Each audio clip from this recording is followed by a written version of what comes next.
turned to the subject that he had waited anxiously to talk about.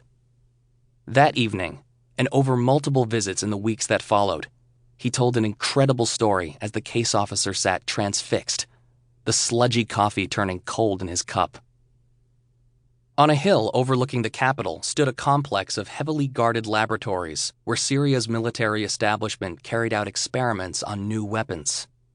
The Foreign Intelligence Services were well familiar with the Scientific Studies and Research Center, commonly known as CERS, its French initials, as the place that supplied the engineering muscle behind Syria's modest line of missiles designed to deliver conventional warheads to Tel Aviv or Jerusalem.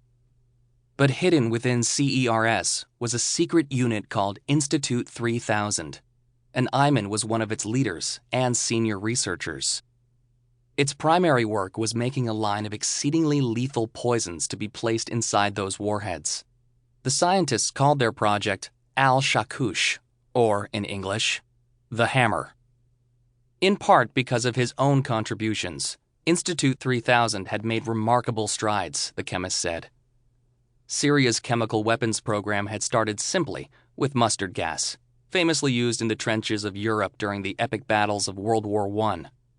But now it had moved to a far deadlier class of poisons called nerve agents, which Institute 3000 was beginning to produce in an underground factory just outside the capital.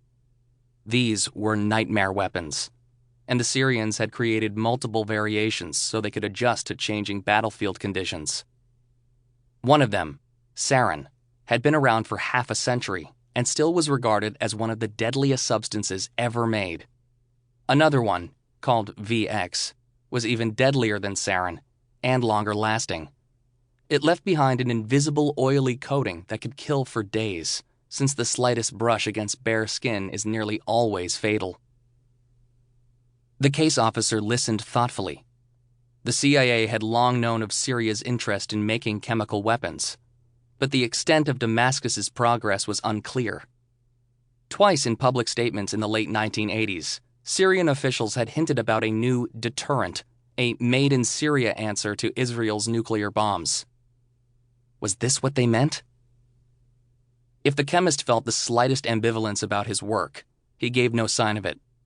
The United States and the Soviet Union had developed entire weapons systems based on such poisons in the 1950s and 1960s.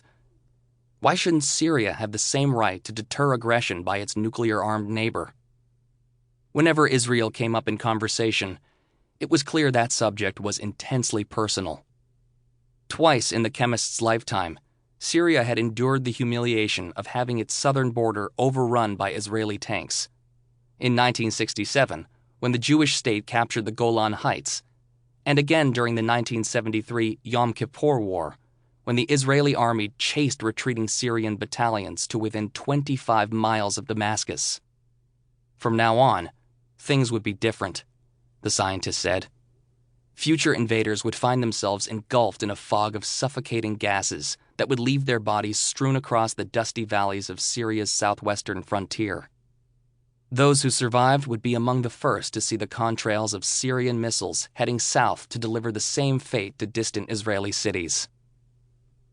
The chemist eyed his guest with a look that conveyed both satisfaction and deadly earnestness. "You should warn the Jews," he said. The chemist became particularly animated whenever the conversation turned to sarin. Of all the weapons under development within Institute 3000, the chemist was clearly proudest of his sarin work. Sarin is a perfect killer, as the Nazis learned when they inadvertently discovered the compound while testing new kinds of pesticides in the 1930s. Military-grade sarin is 26 times deadlier than cyanide, and it works by attacking the nervous system, quickly paralyzing the muscles used in breathing, so that the victim dies an agonizing death of asphyxiation. Just a whiff of vapor, and the poison would grasp a man with the deadly intensity of a python's embrace, squeezing him until he lacked even the breath with which to utter a final prayer. But making pure sarin, the kind that the Soviets and Americans manufactured by the ton during the Cold War, is hard for a small country with a modest industrial base. And lesser grades of the poison tended to deteriorate with time, so the chemist devised a clever workaround. His laboratories would make a form of